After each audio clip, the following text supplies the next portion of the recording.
Good evening, everyone. Okay, I'd like to call to order our meeting for our Rolando Park Community Council meeting. I'm Sonia Lang, co-president of the Community Council.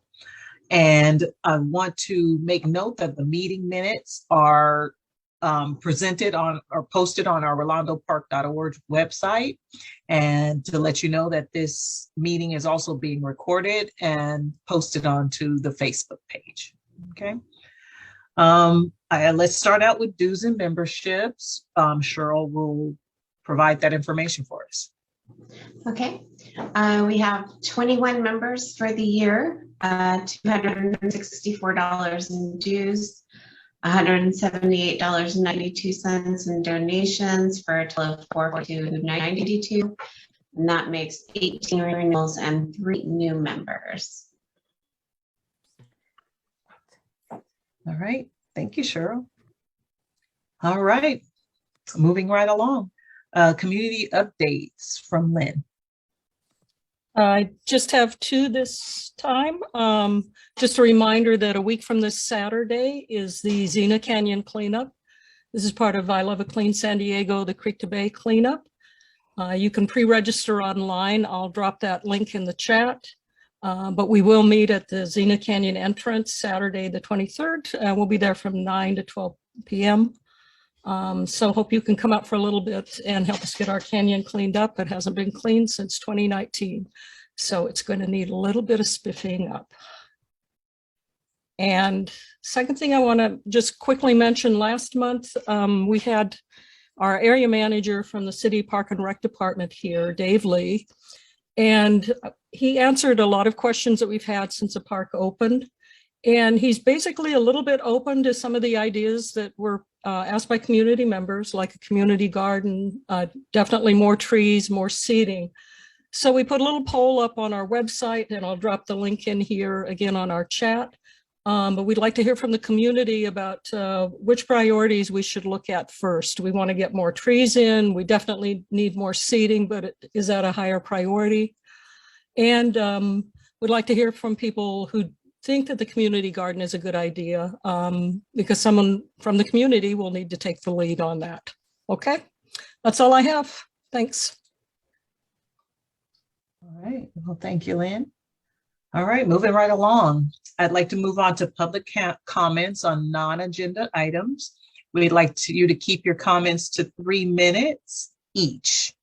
Okay, so I'd like to ask if there's anyone who has a public comment, if you could raise your hand, your virtual raise hand, if you know how to use it.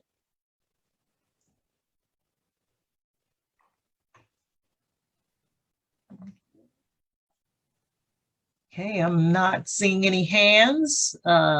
Wait, there's Cora Womble-Meisner from the College Rolando Library. Okay. Raised her hand. Okay. Yes, sorry, I didn't know how to. I have not used Zoom since I graduated and have not had to raise my hand in a little bit.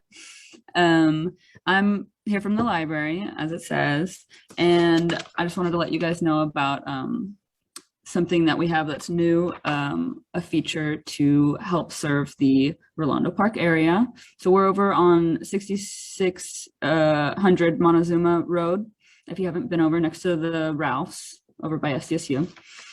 So the College Rolando Branch Library and the San Diego Public Library are here to help the Rolando Park community.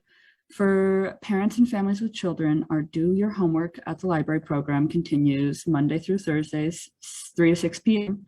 And we're happy to announce the transformation of our former computer lab space into the Homework Center's very own dedicated room. So this is to help students stay more focused, and so that our children's area now has more space to be a children's area and not a homework center as well.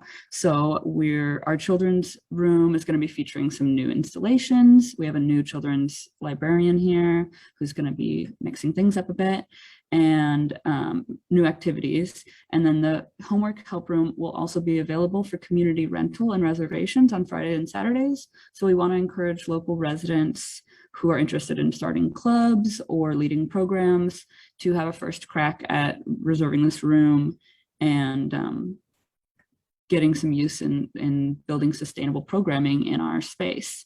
So if you are interested, be sure to check out our monthly newsletter and to find out, more about library events and classes. And you can get in touch via email at tojones@sandiego.gov, or you can call our branch 619-533-3902. All this information's online, but you also can DM me your address in the chat if you want to be added to the newsletter or wanted me to email you that email. That's all. Thank you. Great, thank you. Anyone else? Maybe you can speak and oh, I see Jennifer Bennett raised her hand. Jennifer? Hi, good evening. Thank you. I just wanted to let everyone know that Redwood Village is organizing and trying to get our council back together. So if you're interested in learning about that meeting, which will be next Monday night, it's an informal meeting on Zoom at 7 p.m. Please drop your email in the chat, and I will also put our email in the chat for y'all. It's good to see some of you, Tim and Bettina and Deborah. Hello. And Sandy. Hi. Thank you. And good news. That's great news. Right. Thank you. Anyone else? Okay, you can speak up if you don't know how to use the hand. All right, well, sounds like we got everybody. All right, so let's.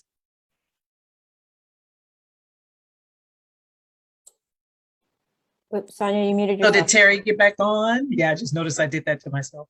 Yeah, I didn't- Terry's back, and Okay, Jawad's here as well. all right, so Terry, Thank you.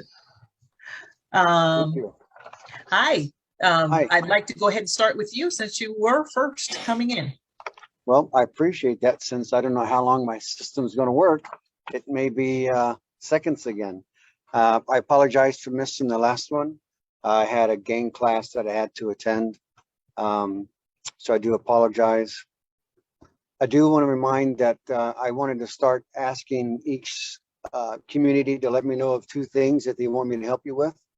I think we discussed it before. And hopefully you guys and gals can come up with something else. I know one was the Empire thing and one was Xena Canyon, I think. But if there's something else you want to try to do, then by all means, and since Empire is gone, we can still focus on Xena. I know the 23rd, I think, Sonia, is the cleanup. I'll do my best to participate in that. I pulled up the stats from the last 30 days. I was going to try to show you, but I don't know if that's any good or not. Probably Yeah, that's isn't. good. That's good. I'll send it to you guys. So you have it on an email probably tomorrow, Sonia, and you can, Lynn can send it all out to everybody. But basically, you had a couple of vehicle burglaries, a couple of stolen vehicles. One thing is going to show up as an R, which is a rape, but it was a sex crimes with children, and it was from a known person. So that's, I can't really give, I really don't have any more information on that. The child abuse takes over those and they hang onto those pretty tightly. There was one residential burglary, and there were several assaults you're going to see, but most of them, if not all of them, was domestic violence or some type of a, not a relationship domestic violence, but a family, sibling type assault. So I will cross my fingers and glad that I am able to talk for this short amount of time. And Lynn is probably going to be amazed that I'm stopping at this quick of a time. I know Sonia will be. If you got any other questions, please ask me now and I'll try to answer them before I get booted off again. Thank you. Hi, Terry. This is Mia. I want to know if you have any update on the carjacking on Veronica Avenue. I can look it up. I didn't look up any of the stolen vehicles, but I can look it up. Is that what you're talking about? On Veronica? Yeah, there was a couple of weeks ago. I'm sorry, my phone just started talking by itself.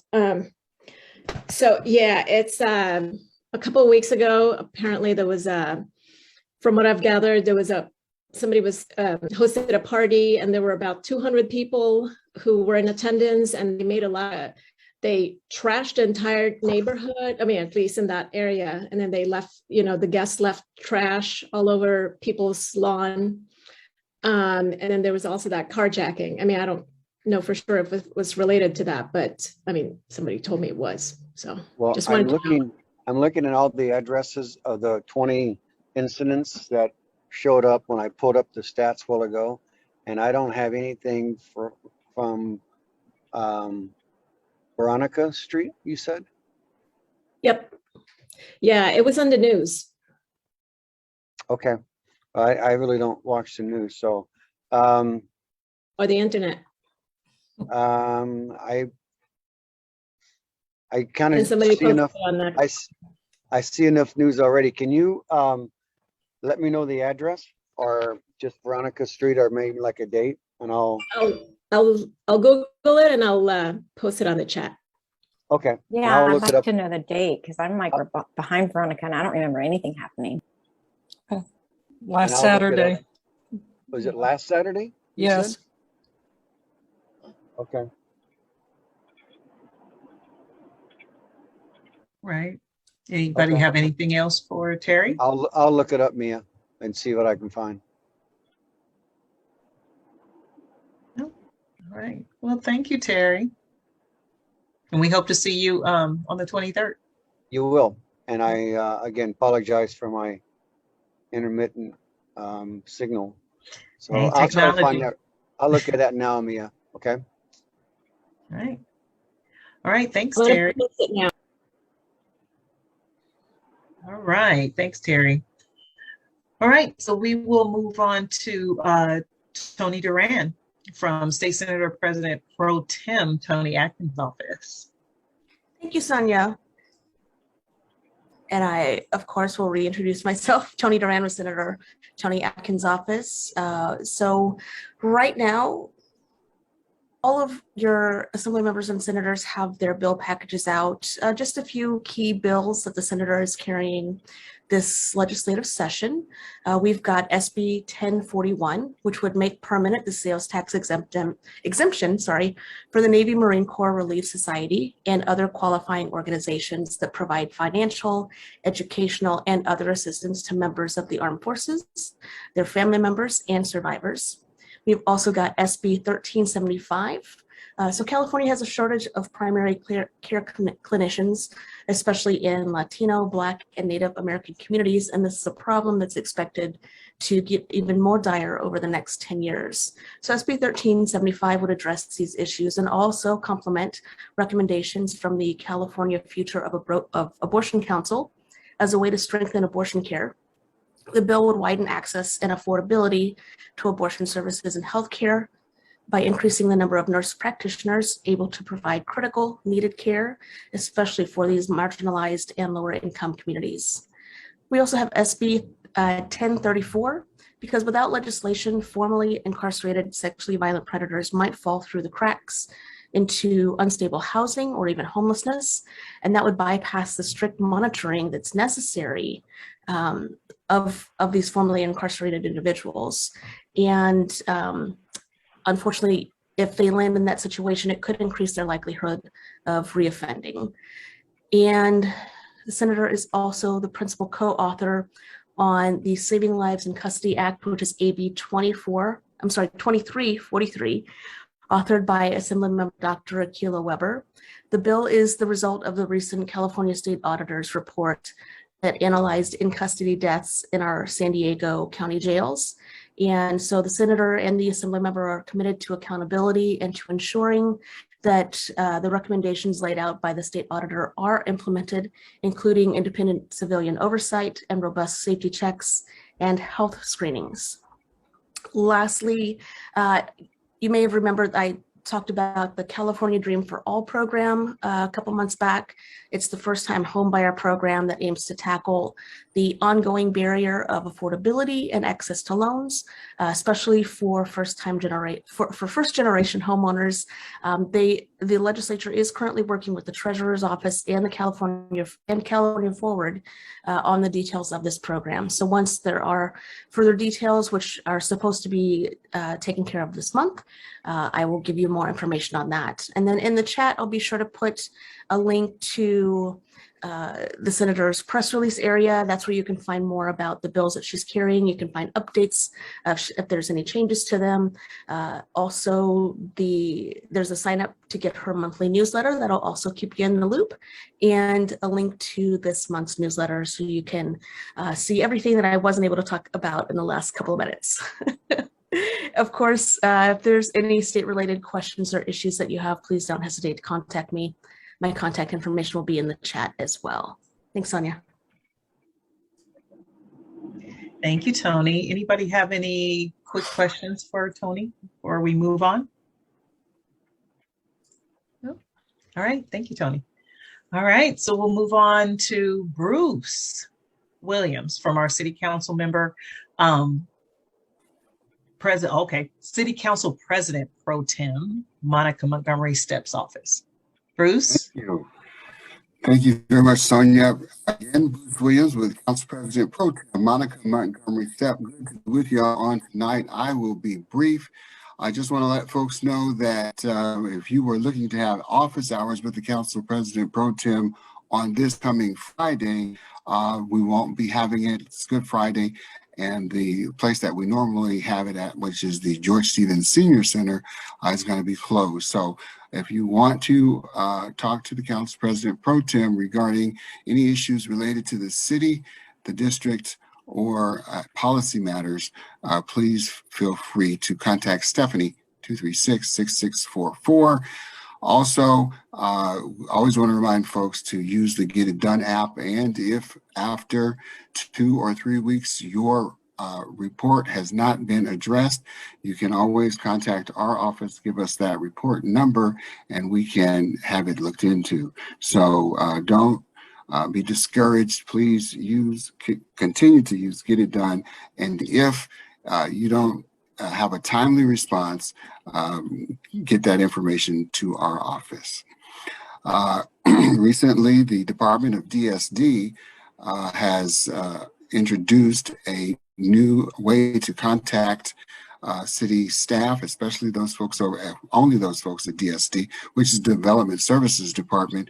You can now book free, virtual, or in-person counter appointments at the City Operations Building. So if you or anyone you know are needing permits and need to talk to folks over at the Development Services Department, they have a new link, and I will put that in the chat. There is a wheelchair accessible nature walk happening on April 30th. The event's going to take place at the Charles Lewis Park, which is located at 4639 Home Avenue. You can meet the ranger for a tour of the plants and take part in an exciting lecture on folklore. And that, again, is going to happen on April 30th at the Charles Lewis Park. The ED&IR, the Committee on Economic Development and International Relations, will discuss a resolution to designate the Willie Whitman Park area located in the historical Imperial Corridor as the city's Black Arts and Culture District. The Council President Pro Tem will be having a press conference coming up this week to announce the city's Black Arts and Culture District. Also, a couple of new appointments. On April the 4th, the council unanimously voted to appoint Charles Modica as the city's independent budget analyst, filling the vacancy of the long-serving Andrea Tevlin, who served the city in that position for 16 years. The new independent budget analyst, or the IBA, gauges economic effects of legislation and explores revenue options for the city. And finally, another Another announcement, this one is good news. Ms. Heidi Von Bloom was selected as the city's planning director, and she started her career at the city in 2009 as a deputy city attorney, and she joined the planning department as a program manager, was then promoted deputy director in 2019, and the mayor has recently announced that she will be taking over as the new planning director. So those are some items that I have. If you have any questions, I'm happy to take them. Just wanted to also mention that on this last Saturday, April 9th, at the Valencia Park Elementary School at Valencia Parkway and Skyline, 5880 Skyline, we held our first dumpster days, and was quite successful. We serviced over 80 vehicles, and we collected lots and lots of trash. In fact, I believe we collected at least a 40-foot bin and half of just metal. So was very well done. We had mattresses collected as well as electronics. So we're looking forward to have 3 more of them this year, and we'll keep you posted on those dates. Thank you. Right. Well, thank you. That's good news to hear that it got cleaned up over there. Yes, Any questions for Bruce? All right. Well, thank you, Bruce. Appreciate Thank the you, update. Sonia. All right. So then we will move on to Jawad al-Baghdadi from Congresswoman Sarah Jacobs' office. Hi, Jawad. Hi, Sonia. Thanks, everyone. Sorry, I would turn my camera on. It's just not in a good place right now to do that, but it's so good for me to see all of you again. I'm sorry I missed last month's meeting, but it's really good to see all of you and just share some updates from the Congresswoman. I hope some of you were able to make it out to the Rolando Street Fair. We were able to be there for most of the day and kind of be able to interact with everybody that was close by. And then the Congresswoman was also there at the fair. So really glad to be able to do that and be in the community. Just a couple of other updates on what we've been up to this past week. The Congresswoman on Wednesday was actually with President Biden at the White House for the signing of the Postal Service Reform Act. So that's an important piece of legislation that puts the USPS back on strong financial footing, supports postal workers and retirees, and ensures reliable delivery 6 days a week. So now that's enshrined in the law. So not many people know, but the Congresswoman's aunt and uncle are actually career-long postal workers. So it was a really important thing for her to a really long-time priority for the Postal Service and our postal workers. She also voted for the Relief for Restaurants and Other Hard-Hit Small Businesses Act, which would provide $55 billion for businesses still struggling from the pandemic. So what this does is replenishes a fund that already exists, the Restaurant Revitalization Fund, and extends a couple of other hard-hit programs that weren't originally eligible for aid. So we're working on that, and that passed out of the House, and just waiting on the Senate to kind of work on that. She's continued to work on holding Russia accountable for the war crimes in Ukraine, voted for legislation to suspend trade relations with Russia and Belarus and to ban energy imports from Russia. The couple of other things that I want to announce, just kind of housekeeping things. Our office is currently looking for summer interns. So I'm going to drop a couple of links in just a moment. Our deadline for summer internships, this is in DC and San Diego. Our deadline is fast approaching. It's on the 17th. So I'm going to drop that link in just a moment. And there's also the congressional app competition. So this happens every year. Every congressional office hosts a competition. Students in the district, attending high schools in the district, submit pieces of art.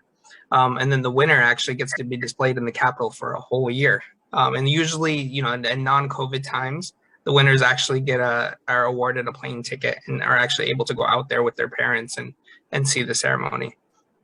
So I'm really glad to be able to share all of that with you. For Jennifer, I would appreciate very much being added to that the Redwood Village Community Council mailing list. I used to attend that very much, and I'm really glad to see that it's coming back together again. That's about it for all my updates today. Does anyone have any questions?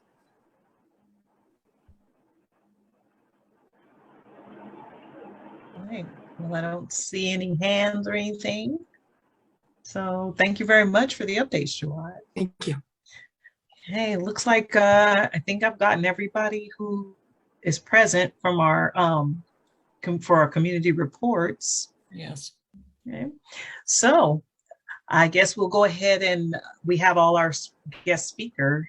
Well, we have our guest speaker here already. So I guess we could go ahead and get started with our presentation. It's Chris Carteret. I hope I pronounced that correctly. You did.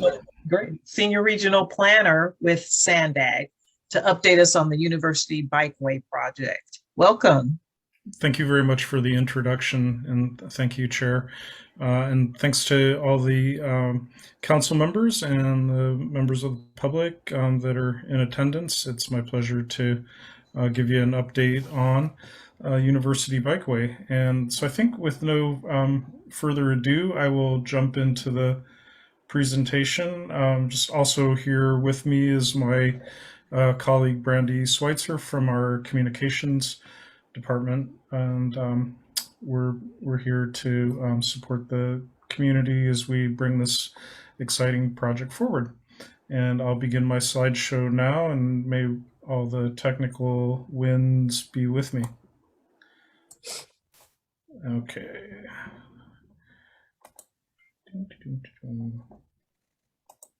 Thank you for your patience. Okay. Okay, we can see it Is now. that working for everybody? Yep, I can see it. Mr. Chair. Excellent. I became pretty proficient with Teams, but Zoom is always a little bit scary for me, so thank you for bearing with me. And okay, it'd be great to be able to change slides. This is humorous. Okay. So anyways, a little agenda here. This is what we will discuss in order. We'll jump right into a little background on the project. It's nearly 3 miles long. It only goes as far as 69th Street now. Most of you probably know that that's the border with the city of La Mesa. And La Mesa recently implemented a project on their part of University Avenue that ends right there. It was also a grant-funded project, and so in order to avoid rework and destruction of effort funded by grant and public money in general, we're just slightly adjusting our project boundary. And so the University Avenue Bikeway project actually starts at Orange and Estrella, and comes down Estrella and then begins on University, and it consists of buffered bikeways, protected bikeways, a couple protected intersection components, one complete protected intersection at 54th Street, and we also have a number of bus islands, which are a relatively new thing for San Diego, where transit is more or less met in the lane rather than transit having to come to the curb. And it's a nice system for boarding. We've had tremendous community support over the years. The project's been quite a long time in the making, and we have a significant amount of grant money, both from the state Senate Bill 1 Active Transportation Program, and also from the Caltrans Division of Mass Transit and Rail, TIRCP grant program. And I'm just going to be frank, I do not know what TIRCP stands for, but we're grateful that it's supported. And it has to do with supporting the construction of the bus islands and other transit enhancements that are in the project. And we anticipate starting construction in late this year, or it could squeak into 2023, the way our financing allocation schedule is working. And I'll talk about that a little bit more later. It just has to do with the technicalities of how we ask for money at the state level. So here's a map that shows bikeways in the vicinity, and I know this is an area that you all know well, but there's University Bikeway, and it shows how it connects up with the Orange Avenue Bikeway, which is also headed for construction more or less on the same time frame as University.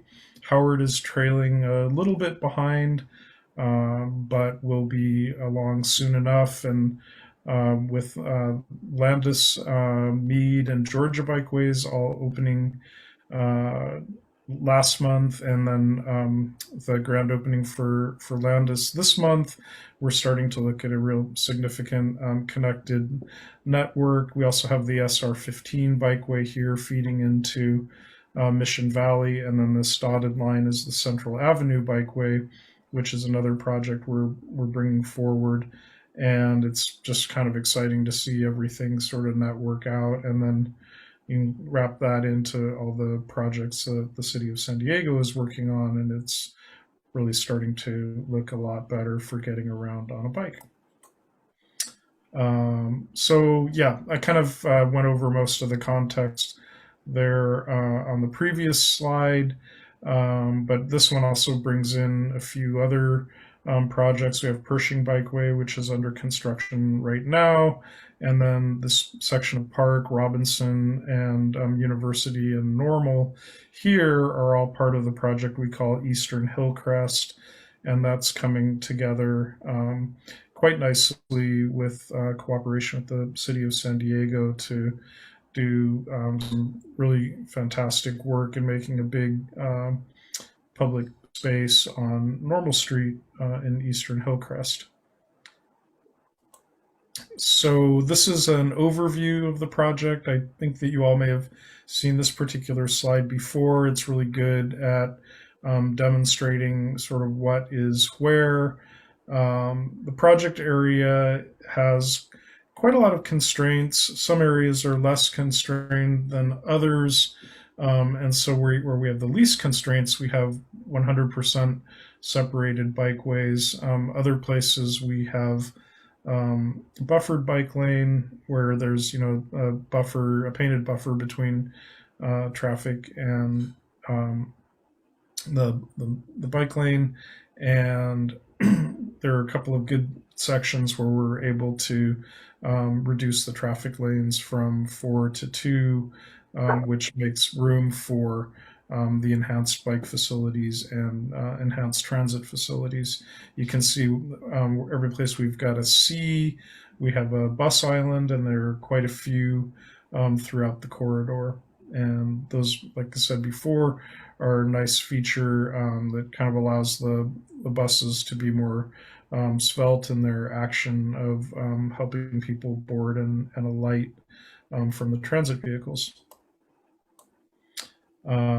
So here's a detailed shot of our approved plans from the striping pages of the 54th Street intersection, and you can see how there are protected bikeways, sidewalks, crossings with pedestrian refuge islands that kind of shorten the distance between the curb to curb. When you're doing your crossing, all the signals are synchronized.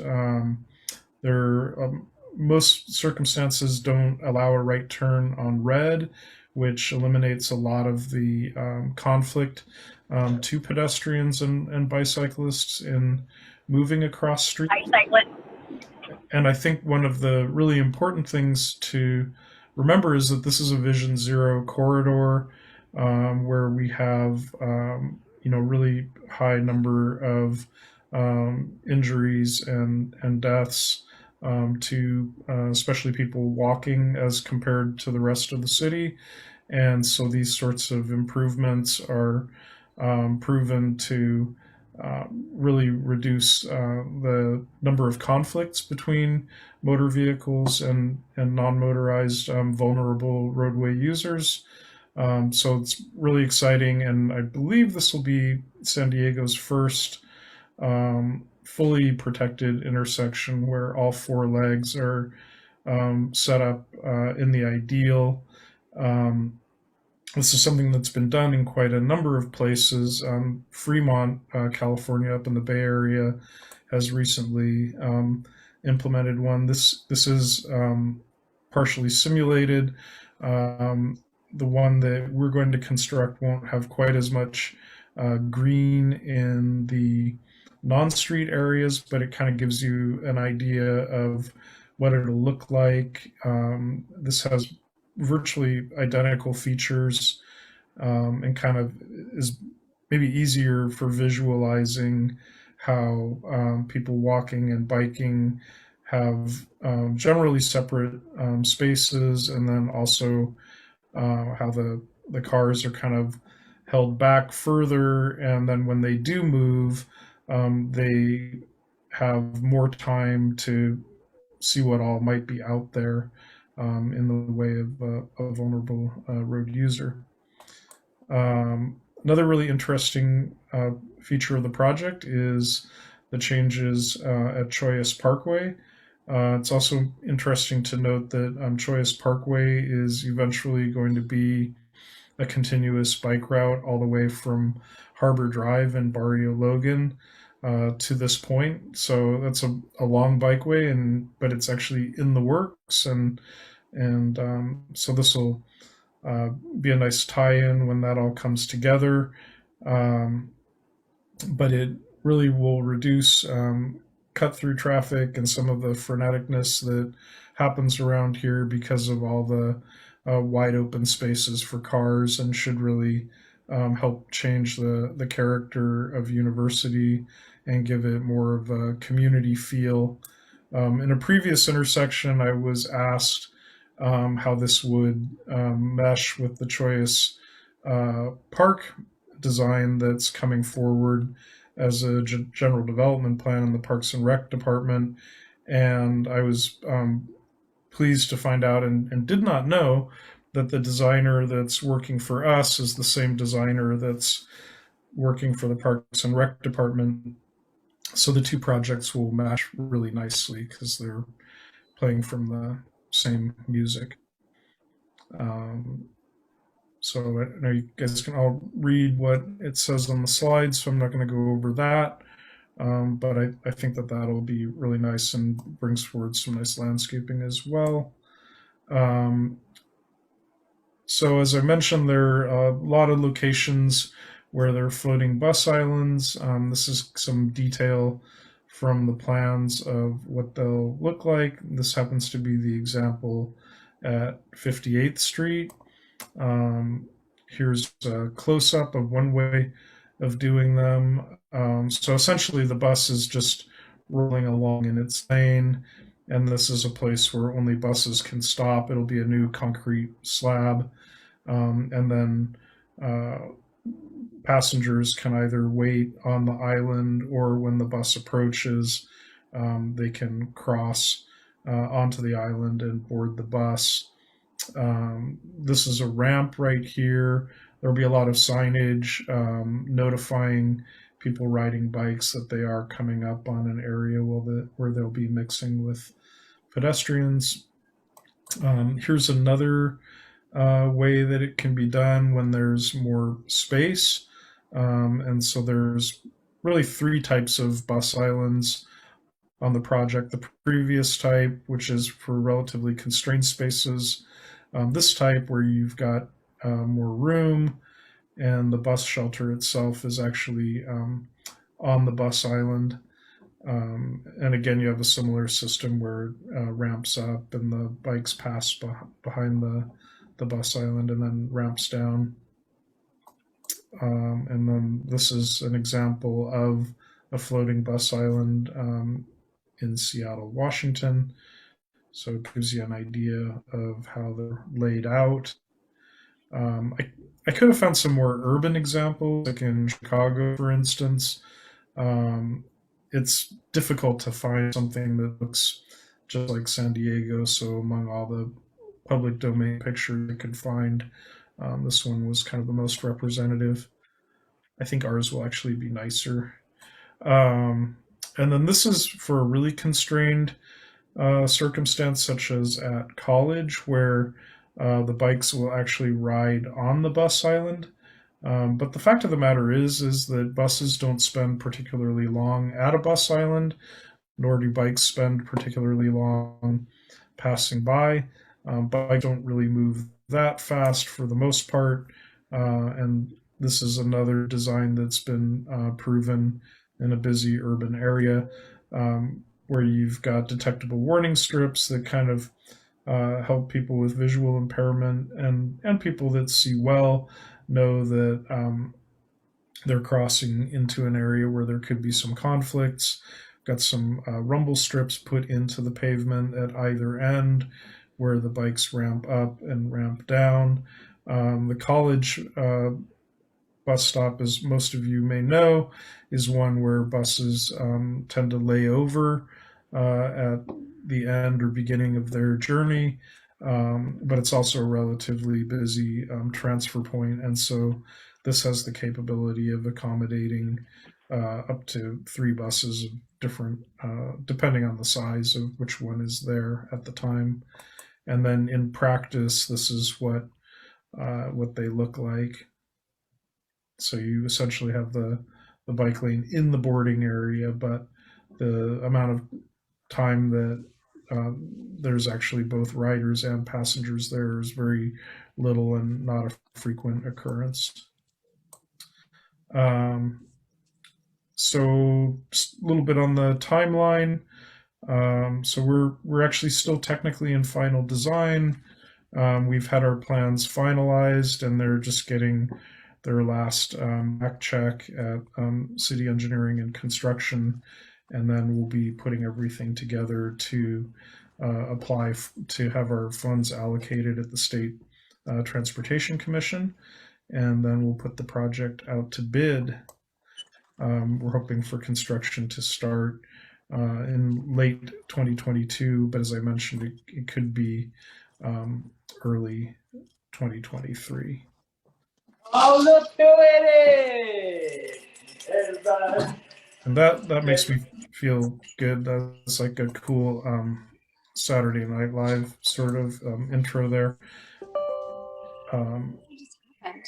And now my printer just tried to update my computer.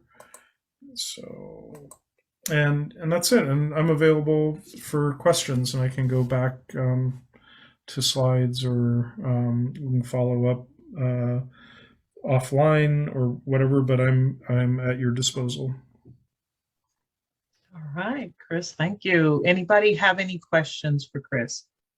Yeah, I do. This, Sharon. Okay, go ahead, Sharon. Actually, I have 2. You mentioned earlier that the area 69th it's going to stop at 69th for our group because after that it's La Mesa. So are you saying that from 69th to 70th is still going to be part of the bikeway project, but it's just going to be handled by La Mesa now?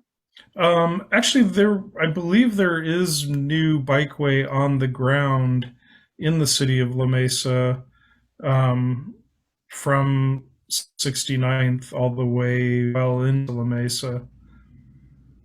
On University? Yes. Okay. And then so it's essentially, I believe it's already been handled, or they will be constructing it very soon if they haven't already. I know they just got an award for their project, at least east of 70th, but I'm almost certain that the part west of 70th has been done too. that's good, because then it'll be a continuation. Correct. Straddles the cities. Oh, perfect. Yeah, it'll be continuous. Okay. And then my next question is, I thought I had heard that University is going to be changing from 2 lanes down to 1.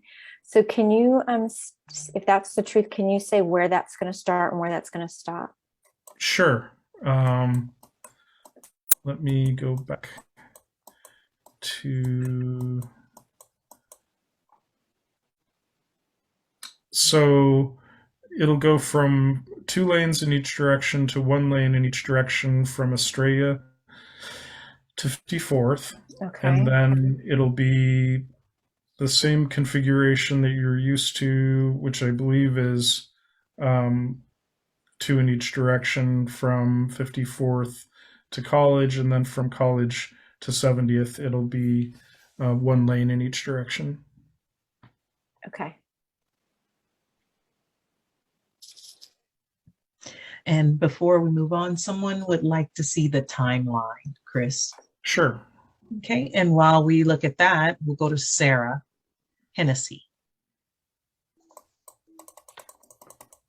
Hi, I'm Sarah Hennessy. I live along the stretch that runs between College and Rolando, and it's a distressed stretch of University. So I am happy to see this project. I'm looking forward to it. I do wonder if there has been any provision for planting trees along the transportation corridor. Yeah, that's a great question. In that part of the project, there is not any landscaping proposed, and it mostly has to do with the nature of the work that we're doing. And the landscaping that we typically do with our projects usually is associated with curb enlargement or some other sort of expansion of an area that could be used for planting. And so I know that's kind of a drag, and I definitely am very pro landscaping, and we do try to bring landscaping wherever we can. I will be working with District 9 and members of your community and this group, in fact, to see what we can do to bring landscaping to that section of the project area as additional work, teaming up with the city. If I could just let you know how badly that is wanted by the residents. Our stretch of University suffers from urban heat effect. It's ugly, it's long. It should be, the city has ambitious tree planting goals for meeting its climate goals, and we should be putting stretches like this stretch of University to work for us, beautifying it and enhancing the livability, reducing the temperature, meeting some of our carbon storage goals. It's something that would improve my quality of life. I totally agree with you, and I wish I were bringing more, but we'll see what we can do. Thank you very much. Thank you. Okay. Thank you, Sarah. So next I see Nordine. Hey, yes, thank you. I totally agree with Sarah. I don't know why we wouldn't be able to do the continuation of what La Mesa got celebrated for on their university project, where they put quite a nice sort of area of landscaping there. So that was not my question though. The lanes you're dedicated for the biking, are they repaved lanes so that the quality of the pavement is actually bikeable? Because right now it definitely is not. Yes. And then I have a second. Yeah, the Okay. new bike lanes will be resurfaced and nice and smooth. The second question I have is, if you go back to the plan of the 54th and University crossing, the turning lanes for these to go from University to 54 are basically gone, right? You have to wait your turn at the light to turn now. Correct. Okay. So that will most likely bring folks actually diverting to other smaller roads to actually go to where they want to go when the traffic gets pretty bad in that area, I guess. I'm sure you've done the traffic studies. We have done traffic studies, and as a rule, what you describe does occur, but usually what you find when you look at the numbers on the individual other streets is that it gets very dispersed. And so it's not likely that any one street will receive uh, a big increase in traffic. Because people sort of like think about their trip on a more macro level and tend to kind of adjust more than just on like that one intersection approach. And especially over time, the behavior becomes more I don't want to say thoughtful because it almost becomes more subconscious, but it like becomes more dispersed over time than when it's Okay. like a brand new implementation. I have one last little question. I participated in some of the reviews, and at some point I mentioned that such a big intersection takes quite a long time to actually cross as a pedestrian or a bicyclist. And I've lived in other countries, and one of the ways to kind of solve that is just to make them all walk at the same time. So you just block all lanes and just let pedestrians go once and for all. Mm-hmm. And that particularly protects them. Is that something that's considered for this one? I don't believe that. Like one way that's described as like a scramble, and we actually have a couple in San Diego now. But I know what you mean, and that is not what the approach will be here. But this once we get all of the signals in and the intersection is ready to operate, the city will come out and get everything synchronized and timed. And what I've been seeing is that they're definitely timing things in a way so that the crossing periods are longer than what we've seen in the past. And so I'm optimistic that this will be an intersection where somebody that doesn't move all that quickly has enough time to cross.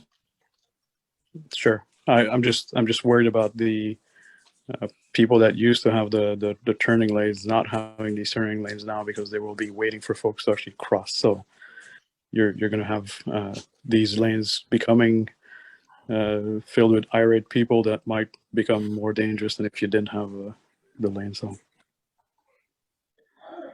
well, I hope that doesn't happen. Okay, thank you. well, That's all. Thank you very much. Lordy. All right, so we have Rob. Yeah, I'm just wondering, so is this road going to get completely repaved as a result of this project, or are you just repaving the sidewalks and the bike lane? That was my first question. Yeah, that's a good question. I know that the road is in a relatively rugged state right now. It is not the project's intent to repave the entire street. We do have significant sections of it where we do have plans to do varying levels of reconstruction to improve it. We're also going to be meeting with representatives from the city later this week to talk about teaming up to get the whole thing done the way it should be. Well, that's good to hear, because it's really desperately needed. I mean, the damage that it's doing to people's cars, I can't even imagine. Like, it's really bad. Yeah, I went four-wheeling in the desert last weekend, and it was probably smoother than driving in my neighborhood in San Diego, as much as I love my city.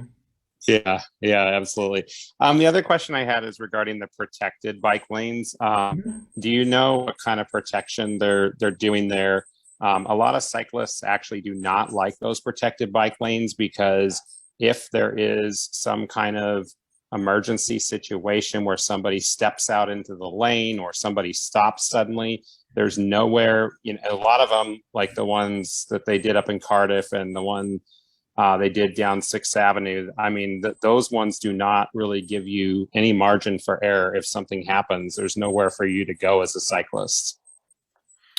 So a lot of the protected bikeways will be done with paint and flexible posts, but also with parking. So you'll have the parked cars between the moving traffic and the bike lane, with a buffer where the car door would open so that it's not opening into the bike lane. I do think that the Cardiff situation is kind of not apples to apples, just because it's a beach destination, and as much as we hope that this will be a busy bikeway, the Solana Beach Cardiff bike counts are the highest in the region, and probably always will be. But more to the urban example, I mean, indeed, there is always the possibility of something unexpected. I think that overall that is more of a something to worry about than something that actually happens a lot. I think that we'll find that the people like the protected bikeways, and that they're comfortable, and people are not greeted with a lot of surprises. Yeah, have you guys done surveys with cyclists, to find out what they actually want and all this money that's being invested in our cycling infrastructure? Well, I don't know that I would say we would do formal surveys, but what we hear from communities are that they want protected bikeways. Okay. Good to know. Yeah. My Thank pleasure. you. I appreciate your time. Thank you. All right. Any more questions? I don't. Well, Lynn, are you putting your hand up there? You're muted, Lynn. I'm trying, sorry. Oh, there you go. Sorry, thanks. They just recently added this feature to Zoom where the host can actually ask a question now. Chris, a lot of us are really concerned about the potential traffic impact to communities like ours. We're situated between the 94 to University. Should we expect to see any kind of a traffic impact as a result of the road diet on University? Yes, if there will be some increases in delay at the intersections due to the road diet and the changes in signal timing to better accommodate pedestrians and bicyclists. There are a lot of bike signals, and that those impacts were weighed and accepted as a trade-off to increase the safety for the vulnerable road users. Okay, thank you. Yeah, thank you. Okay, I don't see any other hands. Any additional questions? All right. Well, if there's no more questions, we want to thank Chris for coming out and speaking to us about the Sandak project on University Bikeway. And Lynn, what's our next month's meeting? Next month, thank you, Chris. Thank you very much. Next month, we have a speaker from the National Conflict Resolution Center. We'll be talking to us about being good neighbors, getting along with our neighbors. All right. So hope to see you next month. If there's nothing else, I'd like to say good evening to everybody. And thank you for joining us. Good night. Thank you. Bye. Thank you, Thanks, everyone. everybody. Good night.